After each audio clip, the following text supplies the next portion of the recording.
Voilà, je vais me permettre d'introduire le sujet. Moi, j'aurais plus rien à dire.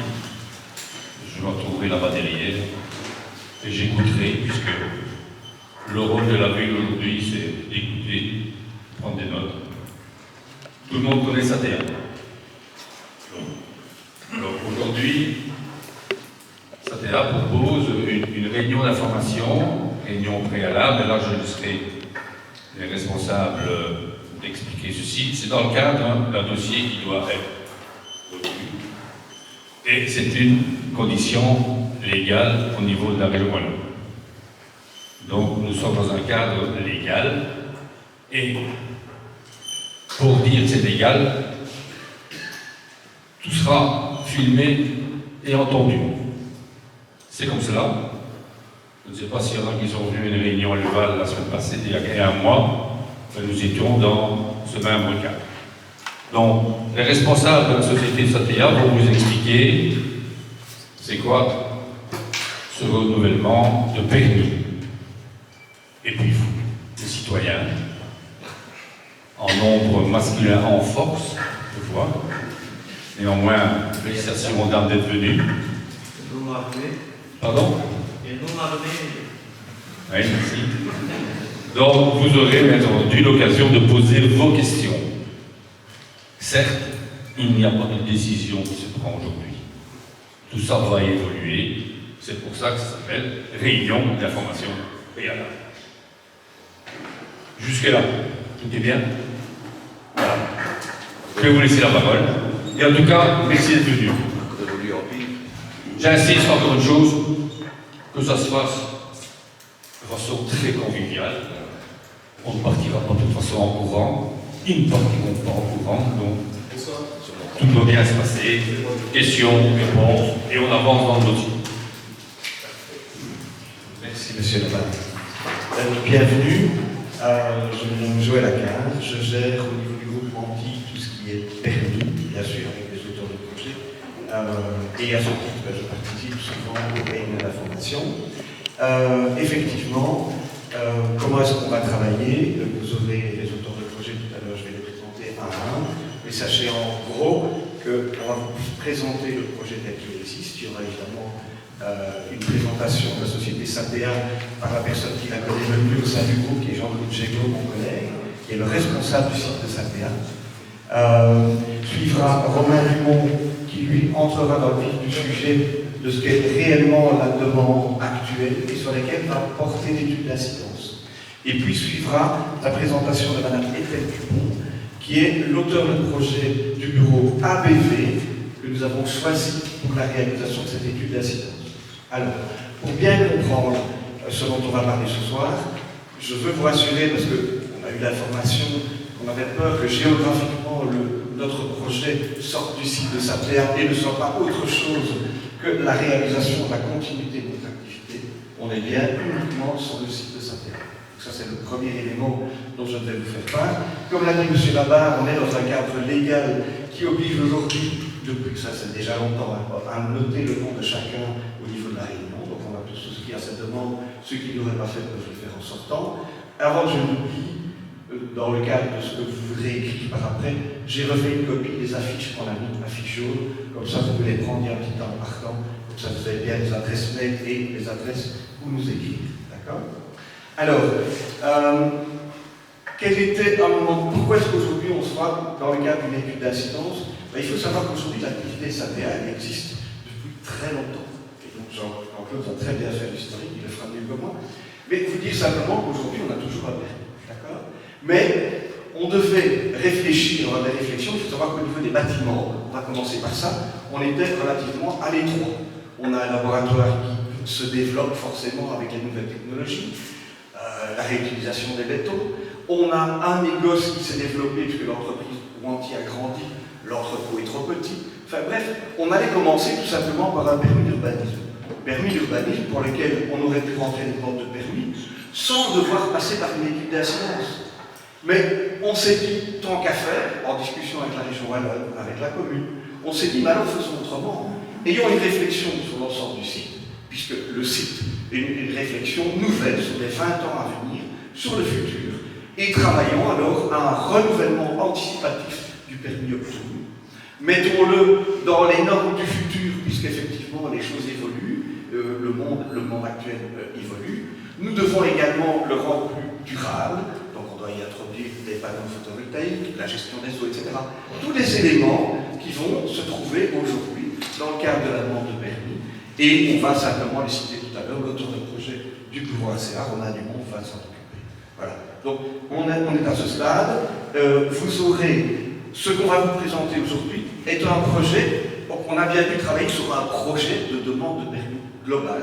Pourquoi? Parce que plus il est précis, meilleure sera l'étude d'incidence, parce qu'elle aura tous les éléments. Donc ne soyez pas étonnés aujourd'hui de voir déjà des plans de bâtiments. Pour dire si oui ou non la hauteur est une nuisance, il faut au moins avoir sa hauteur. Donc on en a déjà, vous verrez des plans de futurs bâtiments. Ça va?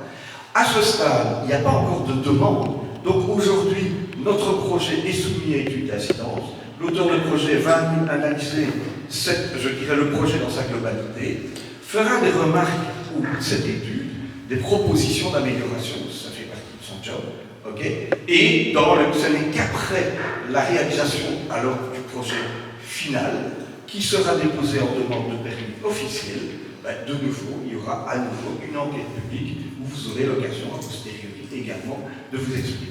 Voilà.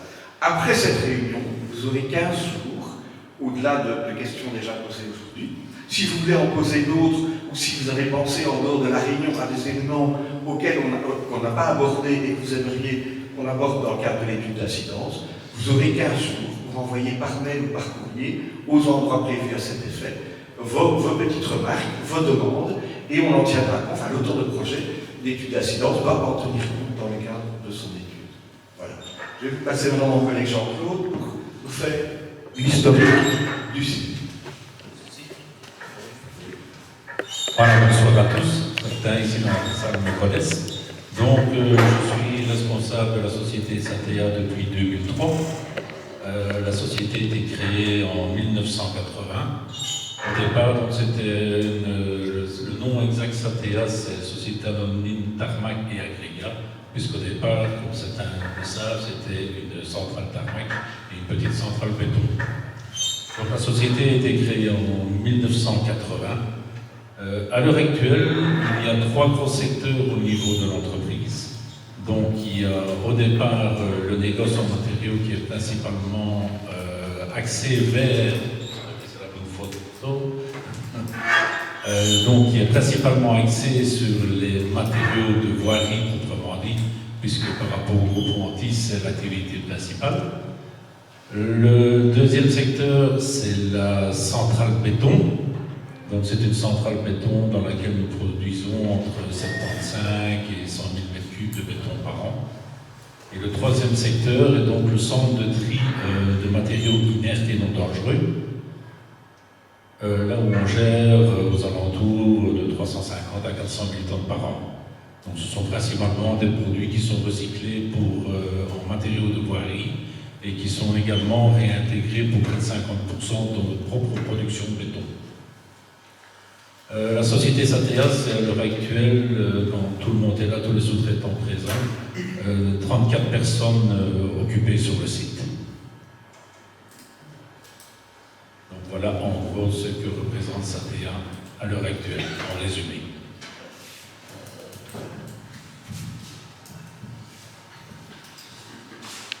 Voilà, bonsoir à tous, je me présente, Romain Dumont, bureau d'études RCA. On est l'auteur de projet de la demande de permis.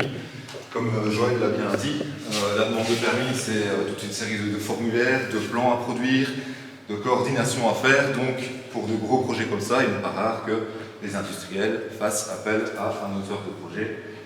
Donc, nous, en l'occurrence. Pour commencer, même si vous le savez, c'est toujours bien de repréciser un peu où se localise Satea. On est forcément dans la ville de Binche, à proximité quand même immédiate de la commune de Morlanway, raison pour laquelle aussi l'administration wallonne a... C'est pas Nicolas. Raison pour laquelle la région wallonne a décidé, dans un courrier officiel, de désigner aussi la commune de Morlanway comme potentiellement impactée par l'activité de Satea, on imagine que c'est essentiellement par rapport au Charrois qui, entre guillemets, s'évacue par la chaussée Bruno. Si on zoome un peu sur le site d'un peu plus près, on voit que Satea en fait prend place dans une zone d'activité économique avec plusieurs autres sociétés, dont les plus importantes sont Binge Béton et Transmosca. Ici, on a repris un peu les périmètres globaux des différents permis et sociétés voisines, parce qu'on sait que parfois, c'est pas facile de s'y retrouver. On voit des camions qui passent et on ne sait pas exactement d'où ils viennent, quelles sociétés ils vont. Voilà un peu les différents périmètres qui sont définis. On a tenu aussi sur cette slide à repréciser un peu le nom des voiries avoisinantes. Bon, il y a la rue de Namur évidemment au sud, et puis il y a le tracé du Charrois que doit suivre le Charrois en sortant de chez Satea. Il débouche en sortant de site sur l'avenue de la Nouvelle Synthèse pour remonter ensuite vers la rue Joseph Stirnon. Donc il longe Binge Béton et Transmosca pour ensuite, au bout de la rue Joseph Stirnon, tourner à gauche sur la rue Albert Ier, et puis ils empruntent la chaussée Bruno. Et Namur, ils prennent aussi. De vrai. De vrai. J'aurais dû dire de vrai, c'est vrai. Apparemment, il y a quelques... Devrait prendre l'itinéraire que vous venez de dire. Bon, en tout cas, en sortie de site, et les chauffeurs qui viennent sur le site de Satea sont bien sensibilisés sur le fait qu'ils doivent prendre la rue de la Nouvelle Synthèse, rue Joseph Stirnon, rue Albert Ier et la chaussée Bruno. Maintenant, évidemment, à la sortie du site... Ils n'ont pas bien compris encore. Il y a peut-être une nouvelle sensibilisation à faire avec les chauffeurs, etc. Mais c'est clair que, entre guillemets, Satea n'est pas la police, ne peut pas suivre chaque chauffeur à la trace pour voir quel tracé il emprunte. Mais voilà, du côté de Satea, ils se sont engagés à faire une sensibilisation chauffeur pour leur repréciser. Et il y a interdiction de tourner à gauche qui est clairement notée à l'intérieur du site. Donc, ouais, ça, c'est peut-être avec les autorités communales ou avec la police qu'il faudra... C'est vrai qu'avec la police et la signalisation, elle est un peu ambiguë, la signalisation. C'est pas le problème, c'est le problème de la police et de la commune. Non, mais voilà, c'est peut-être un point d'attention pour le bureau d'études qui réalise l'étude d'incidence, de remettre en évidence que la signalisation aux abords du site doit être renforcée ou ce genre de choses. Appliqué. Oui. Peut-être quelque chose, peut-être que les réunions ne pas, c'est tout. Attendez, la réflexion est pertinente, messieurs, et donc ce que je vous invite, peut-être laisser terminer Romain, mais il y aura, je vous le promets, un grand moment de questions-réponses, et de toute façon, on va déjà noter les remarques, c'est aussi l'intérêt de cette réunion, donc gardez éventuellement vos questions. Par contre, si à un moment donné, vous sentez qu'il y a un trop-plein, je préfère qu'il explose plutôt que... Voilà, mais donc, sachez qu'aujourd'hui, on va laisser Romain peut-être terminer, et puis on laissera aussi le Promis, ce sera pas population. pour prendre les gens pour des cons non plus, en gros. Mais ce n'est absolument pas le but. La preuve, c'est qu'effectivement, on est là pour expliquer le projet. D'accord ? Quand on parle localisation aussi, on parle localisation réglementaire. Donc si on prend le plan de secteur, donc le plan de secteur, c'est un peu le plan à l'échelle de la région wallonne qui régit quel type d'activité on peut faire dans quelle zone. On voit que le site de Satea est en majorité repris en zone, je vais essayer de ne pas me tromper, en zone d'activité économique mixte, donc cohérent par rapport à l'activité de Satea. Volontairement, on a repris l'entièreté des parcelles, donc on voit qu'il y a des légers débordements en zone agricole. La zone d'espace vert ici est comprise dans les propriétés de Satea, et au sud, on voit qu'il y a de légers débordements en zone d'habitat et en zone agricole, mais on voit aussi que si on analyse de plus près sur une vue aérienne le site, donc c'est la photo de droite, on voit que finalement ces débordements correspondent à la zone tampon et donc à des zones entièrement boisées autour du site. Oh, vous faites rire, c'est bien, si vous faites rire les gens, la réunion ici. Peut-être notre gueule. Vraiment, c'est ça, possible, quoi. ça. Putain, allez. Mais Il n'y a jamais rien qui est entretenu, de trucs là, jamais rien. dans les premières réunions, on parlait aussi de la ligne de chemin de fer qui faisait écran. Mais la ligne de chemin de fer, elle a été démontée depuis de belles lunettes. Et le bois, ça n'a jamais empêché le bruit de passer et encore moins les poussières. Non, mais ça c'est clair, on ne dit pas le contraire. C'est juste une zone tampon, c'est une zone avec des plantations, et simplement. Venez chez moi, il y a pas de plantation, ils sont en route à 4 h au matin. Il y a toute la maison qui est tremble. Je vais vous dire, quand ils reprennent après les vacances, Les bâtiments, etc.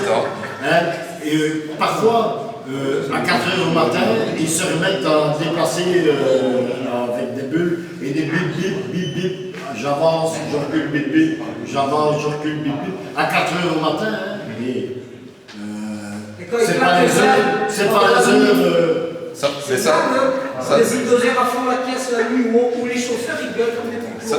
Pour tout ça, je vous invite, si vous le permettez, il y a un permis avec des horaires à respecter.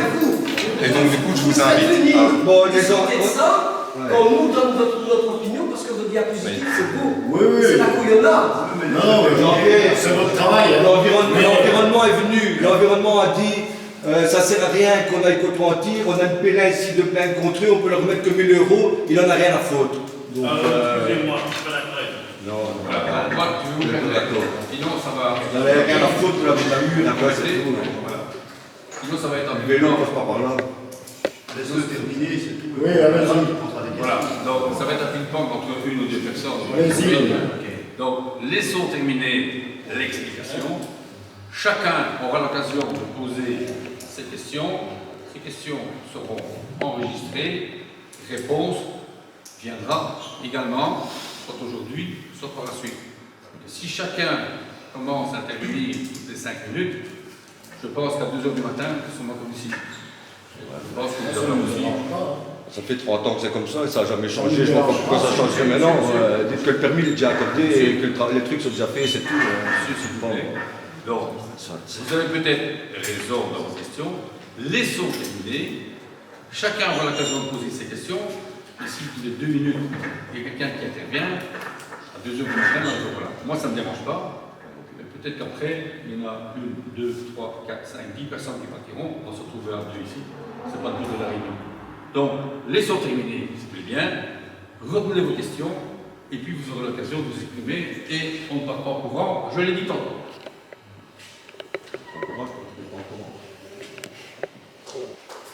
Voilà, donc l'objet de la demande, ben, finalement, c'est le renouvellement des activités telles qu'aujourd'hui. Donc les activités de tri, regroupement, pré-traitement de déchets inertes et non dangereux. Donc on insiste beaucoup, il n'y a pas du tout de déchets dangereux sur site. Le renouvellement de la centrale à béton, les dépôts de produits minéraux, de bois et de déchets, la prise d'eau, il y a une prise d'eau souterraine sur le site qui consomme environ 25 000 m3 par an. Les installations, lavage, filtre-presse, etc. Donc c'est toutes les activités finalement actuelles au droit du site et il n'y a pas du tout de volonté d'augmenter les activités actuelles au droit du site. On souhaite avoir un remblayage de la partie ouest du site afin de simplement mettre le terrain de niveau. Donc on parle d'un remblayage de maximum 1 mètre, 1 mètre 50 sur une zone de 3 à 4 hectares. J'y viendrai plus tard. Pour simplement mieux gérer les eaux, indurer les pistes, donc pour essayer d'améliorer les conditions environnementales. On veut inclure dans cette demande la construction de différents bâtiments. Donc il y a un nouveau bureau garage-atelier, l'extension du bâtiment négoce dans lequel sa terre est un peu à l'étroit, et un auvent au droit d'une dalle existante. Et à tout ça, ça joint aussi la réorganisation de différentes activités sur le site. Donc, comme Jean-Claude l'a déjà présenté, mais ici de manière un peu plus géographique, donc toutes les activités du centre de tri et regroupement sont essentiellement à l'ouest du site, en tout cas à l'ouest de l'avenue de la Nouvelle Synthèse. Toutes les activités centrales à béton sont du côté rue de Namur. La zone négoce est un peu plus au nord du côté Binge-Béton. Il y a une zone de lavage et une zone de stockage complètement à l'est du site. Excusez-moi. Oui. Dans le plan que vous avez mis là sur les feuilles jaunes, j'ai vu hydrocarbures. Je vois pas là, c'est stockage hydrocarbures. C'est pour l'alimentation pour le véhicule. Non, c'est pour le stock. C'est du stockage interne, c'est juste une petite station distributrice pour les engins de pour les engins des chantiers. Tout à fait. Quelques photos actuelles du centre de tri regroupement. Donc, comme vous pouvez le constater, c'est une zone non revêtue avec différents tas de déchets et les machines, concassage, criblage, chaulage, etc. qui sont éparpillées sur la zone en fonction des besoins.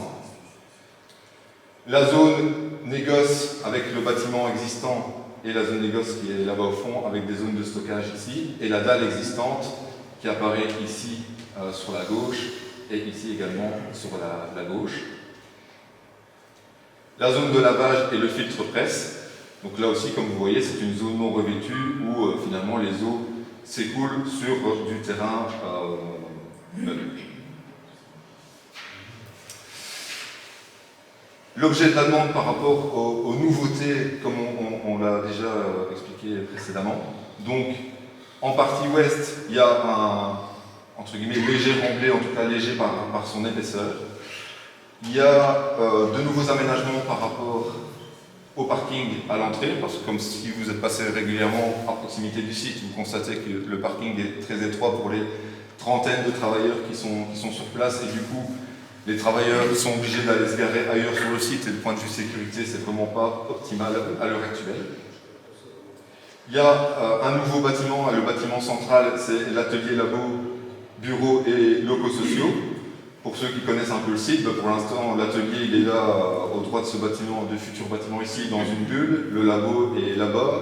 Les bureaux sociaux, il y a quelques bureaux qui sont ici. Donc pour l'instant, tout est un peu éparpillé sur le site. Et l'idée, c'est vraiment de globaliser et centraliser dans un nouveau bâtiment tous les travailleurs, en tout cas plus administratifs du site. Le bâtiment négoce qui existe déjà, qu'on appelle aussi bâtiment Binchoise, qui, avec la volonté de vouloir l'étendre plus à l'ouest, pour gagner un peu plus en place et en confort. Et alors, il y a une dalle qui est déjà existante ici, en béton, au droit du site, qu'on veut simplement couvrir d'un auvent, simplement aussi pour plus de confort et permettre à certains matériaux de rester aux abris des intempéries. Il y a aussi la volonté, près des unités de lavage et filtre presse, de mettre une nouvelle dalle en béton. Simplement, comme vous l'avez vu sur les photos, pour l'instant, les eaux s'écoulent sur des sols qui ne sont pas revêtus. Et donc, du coup, c'est pas optimal par rapport à la gestion du site, par rapport à la boue, à la poussière, etc. Donc, il y a la volonté ici de récupérer vraiment toutes les eaux issues de ces installations-là pour pouvoir les canaliser, les traiter avant rejet. Donc voilà, comme l'a dit Joël, entre guillemets, malheureusement, il y a les plans de permis qui sont là. Donc ici, je vous parle dans un premier temps de l'atelier bureau, donc on parle vraiment du bâtiment central qui est ici. Donc c'est un bâtiment dont l'emprise fait environ 630 mètres carrés avec une hauteur de 8,50 m. Pour des locaux sociaux, vous allez me dire que c'est beaucoup, mais il y a aussi dans ce bâtiment-là l'atelier. Donc la volonté, c'est de pouvoir éventuellement rentrer un engin dans l'atelier pour pouvoir faire un petit entretien, wheel, moteur ou ce genre de choses. Dans ce bâtiment-là, il y a la partie labo qui pour l'instant est dans un porte-à-cabine conteneur assez à l'étroit. Et comme l'a dit Joël, avec les technologies évoluant, il y a la volonté aussi de s'adapter au point de vue labo par rapport à ça. Il y a la partie locaux sociaux sur la partie à l'étage. Et évidemment, la grande partie de ce bâtiment, c'est la partie atelier. Une vue en couleur et en coupe de ce bâtiment. Voilà, je pense qu'il n'y a pas grand-chose à ajouter. Forcément, du côté locaux sociaux, etc., il y a pas mal de fenêtres. Il y a des grandes portes pour forcément permettre aussi aux engins de rentrer dans le bâtiment. Par rapport à la zone négoce, j'ai été un peu vite. La partie grisée plus claire, c'est le bâtiment négoce tel qu'il existe déjà. Donc ici en coupe et ici vu de haut. Et on a la volonté de directement se coller à ce bâtiment et de faire dupliquer exactement ce bâtiment à l'identique. Donc là, comme je l'ai dit précédemment, c'est simplement pour permettre à des produits d'être au sec, de gagner un peu en place et en disponibilité sous bâtiment par rapport au stockage de différents produits. Donc comme l'a dit tout à l'heure Jean-Claude, la zone négoce, c'est tout ce qui est matériaux de voirie, donc c'est les bordures en béton, les pavages, mais aussi le câblage, le ferraillage, etc. L'auvent sur la dalle, l'idée c'est d'avoir un auvent relativement ouvert, de recouvrir l'entièreté de la dalle avec cet auvent, avec sur la périphérie, en tout cas sur une bonne partie, des blocs béton sur une hauteur de 2 mètres ou 3 mètres, je n'ai plus 3 mètres, pour permettre justement du stockage contre ces blocs légaux et faciliter la manutention à l'intérieur des différents stockages.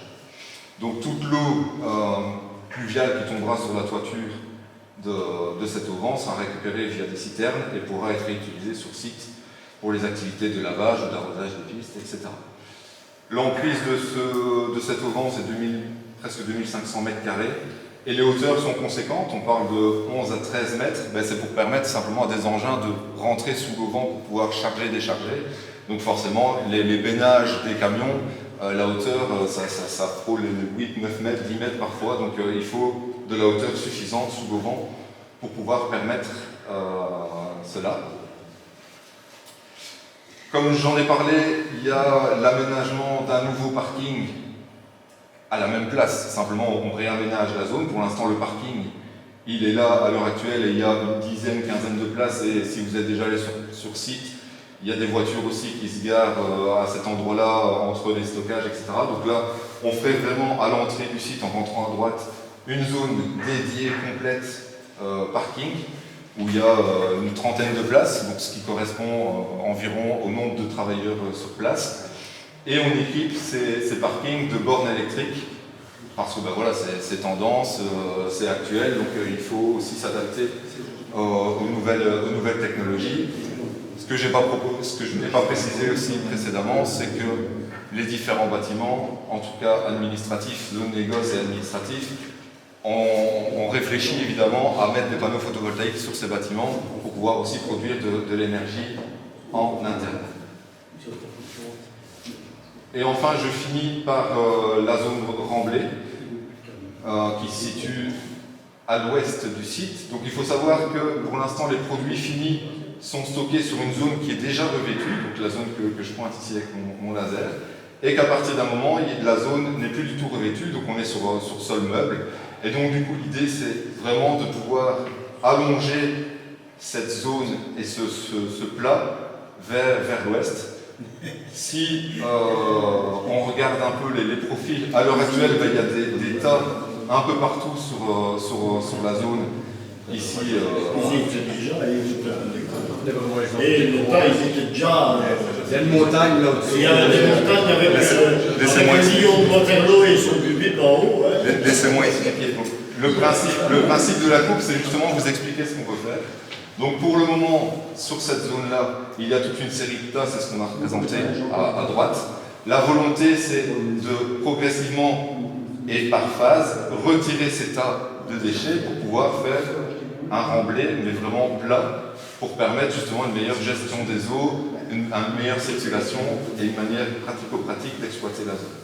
Avec une voie centrale, une voirie entre guillemets centrale, indurée, qui serait mise en place dans la zone. Donc on parle, comme j'ai précisé, de 3 à 4 hectares sur toute la zone. La volonté, c'est absolument pas de toucher au boisement périphérique, etc. C'est vraiment de travailler sur la zone de travail à proprement parler. Et donc on parle, voilà, comme je l'ai dit, 1 mètre, 1 mètre 50 sur presque 4 hectares. Ça fait, on a estimé environ à 53 000 mètres cubes. 53 000 mètres cubes, leur provenance, ça peut être des matériaux du site, parce que forcément c'est les matériaux de remblai, comme on l'a précisé, il y a des déchets qui rentrent, et l'optique c'est justement de pouvoir réutiliser ces déchets et de pouvoir les sortir du statut déchets pour pouvoir les réutiliser en produits, notamment en remblai. Donc on pourrait réutiliser des matériaux de remblai, on peut aussi réutiliser des matériaux qui viennent de l'extérieur, ça c'est encore à définir. Mais voilà un peu les deux pistes qui se dégagent. Et donc là, on avait juste fait une coupe dans l'autre sens avec le même principe. À l'heure actuelle, il y a des tas. La volonté, c'est de retirer l'État pour pouvoir faire un remblai et une zone vraiment plane à ce niveau-là. Pardonnez-moi, est-ce que vous avez la possibilité de nous montrer quels sont les axes de ruissellement répertoriés par la région wallonne? Ici, on n'a pas la possibilité. Eh bien, moi, je vais vous dire que l'axe de ruissellement, il traverse votre plan, là, Bien sûr. et il continue, et il ressort par le cimetière de Rossé, et revient dans la rue de Namur au niveau du cimetière de Rossé. Tout à fait. Et donc, vous voulez remonter le niveau du côté de l'axe de ruissellement. L'axe de ruissellement, il va aller où après? Parce qu'il n'était pas là au départ, hein, avant votre venue. Hein. L'axe de ruissellement, il tombait en face des anciennes maisons où il y avait eu des sondages du charbonnage, à peu près au milieu de la rue de Namur. Hein. Et cet axe a été changé. On a été avertis, nous, que les maisons étaient maintenant sur les axes de ruissellement dans la rue de Namur et rue des Garennes. À partir du cimetière, les axes de ruissellement reviennent vers la rue des Garennes. On a été inondés il y a quelques années. Et ça, je peux vous répondre. C'est une obligation. On ne les voit pas, hein, les axes de ruissellement. Vous allez remonter les niveaux, là, mais les axes de ruissellement ne sont pas repris. Ça, c'est une imposition légale. C'est une réponse qu'on doit apporter absolument dans la demande. Et je suis sûr que ABV sera très attentif à ça. C'est-à-dire qu'on doit absolument améliorer la situation. Oui, donc ça tend à justement modifier la situation. On va l'améliorer, je ne sais pas. La demande, c'est clairement pour une modification nouvelle du sol. On doit faire un remblai. On devra prouver à l'administration, il y a une cellule qui est très très attentive à ça, à la région wallonne, c'est la cellule GISER, qui va examiner notre demande très très attentivement et on aura l'obligation de gérer l'intégralité des eaux, même s'il y a des eaux qui viennent de l'amont, on recoupe l'axe de ruissellement qui va plus en aval, on a l'obligation de gérer en interne l'intégralité des eaux de cet axe de ruissellement. Donc ça, c'est une demande.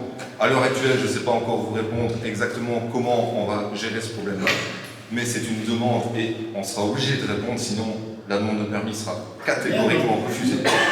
Notez bien ma remarque. Oui, mais tout à fait. Et ABV l'a bien noté, donc c'est clair qu'il y a une évaluation environnementale qui est faite, hein, c'est le rôle de l'ABV, qui est complètement indépendant de la demande. Et donc du coup, eux seront très attentifs à ça. Et si nous, on ne répond pas à cette question dans la demande, on ne répondra sans doute pas à une recommandation d'ABV, et donc du coup par rapport à la région wallonne, on devra justifier pourquoi on ne suit pas la recommandation d'ABV, et en plus, en cours d'instruction du permis, on sera d'office recalé par la cellule GISER. Donc là, le permis ne sera de facto pas octroyé. Donc ce que vous devez vraiment comprendre, hein, monsieur, c'est qu'effectivement à ce stade, on présente notre intention de projet, et qui est soumis à vos réflexions pour qu'elle puisse être éventuellement intégrée et qu'elle puisse être intégrée dans la demande de permis qui va encore être déposée. Et sur ce sujet bien précis, au-delà que ce soit une de vos questions, vous devez vraiment comprendre que c'est une obligation légale à laquelle nous devrons répondre. Et donc, au moment où nous allons déposer le permis, qui pourra d'ailleurs être consulté lors de l'enquête publique, nous aurons l'obligation d'avoir fait cette étude et elle sera présentée, visible et elle pourra être comprise de tout. Vous pouvez comprendre que les riverains ont une certaine méfiance parce que toutes ces obligations légales, on ne nous avertit pas de grand-chose. Hein. Nous, ici, vous voulez que je vous dise, la publicité pour... faut avoir Internet hein, pour la publicité pour votre réunion ici. Hein. Pour moi, il y a la moitié du monde, pas assez de personnes hein, qui sont concernées. Hein. L'affiche de la rue de Namur. L'affiche, je ne sais pas comment... Moi, je l'ai vu par hasard hier soir. Mais les gens... L'affiche est en plein milieu de champ. Ils ne sont pas concernés. Hein. Alors, vous savez, les obligations légales, moi je veux bien, hein, mais il y a des obligations légales pour le bruit, il y a des obligations légales pour la circulation, il y a des obligations légales, soi-disant, pour empêcher de passer par la cité Van der Velde plutôt que par la rue Namur, mais il n'y a rien qui est respecté. Hein. Rien. Vous savez, la publicité, elle est très discrète. On peut y aller en termes de commentaires aussi. Pardon? On peut y aller ensemble. On va On va la partie étude d'incidence pour vous montrer. Ça, on aura fait toute la question.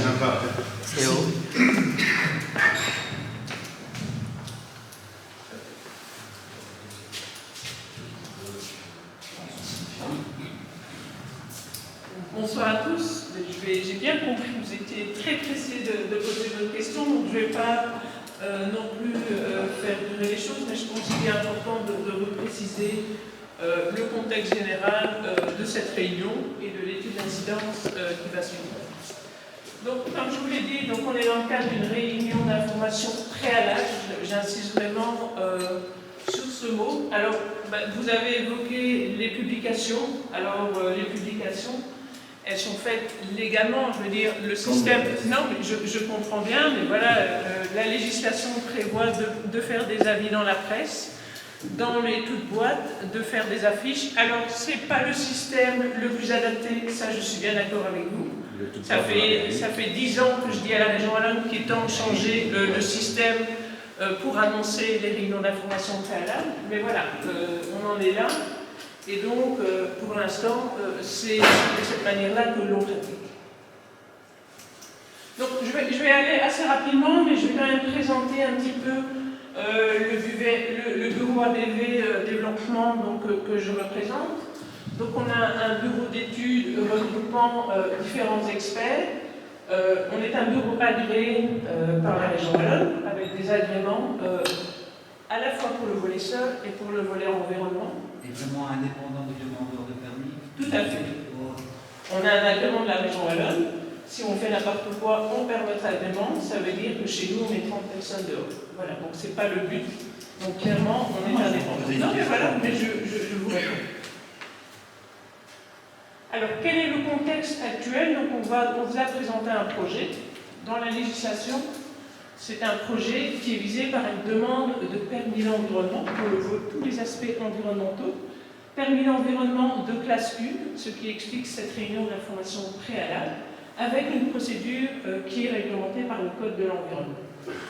Dans cette procédure, elle prévoit quoi? La réalisation d'une étude d'incidence et la réunion d'information préalable. Donc, aujourd'hui, on se situe tout au bout à gauche, donc c'est la réunion d'information préalable. Quel est son but? Le but, 1, c'est de vous exposer le projet, donc c'est ce qui vient d'être fait. 2, moi, pour ma part, de vous présenter un petit peu les différentes étapes, l'étude d'incidence, et surtout d'écouter vos remarques. Donc, ce sera l'occasion après de faire formuler vos remarques lors de la séance qui va suivre. Comme on a dit aussi, donc il y a 15 jours pour faire vos remarques par écrit. Je vous mettrai l'adresse à la fin de la présentation. Donc c'est l'occasion de formuler toutes vos remarques auxquelles vous n'auriez pas pensé aujourd'hui et qui seront prises en compte dans le cadre de l'étude d'incidence. Donc cette réunion d'information préalable, comme je vous l'ai dit, le demandeur présente son projet et le public fait ses observations, suggestions, points d'attention et propose d'éventuelles alternatives à étudier dans le cadre de l'étude d'incidence. Suivra ensuite toute l'étape d'analyse du projet, donc d'étude d'incidence, avec l'objectif d'avoir un rapport final d'étude d'incidence qui sera déposé, comme je vous l'expliquerai après, auprès de l'administration. L'étude d'incidence, c'est quoi? Elle a comme objectif de décrire le projet, décrire l'établissement, décrire les activités qui s'y déroulent et de voir un petit peu les effets de ce projet sur les différentes thématiques environnementales.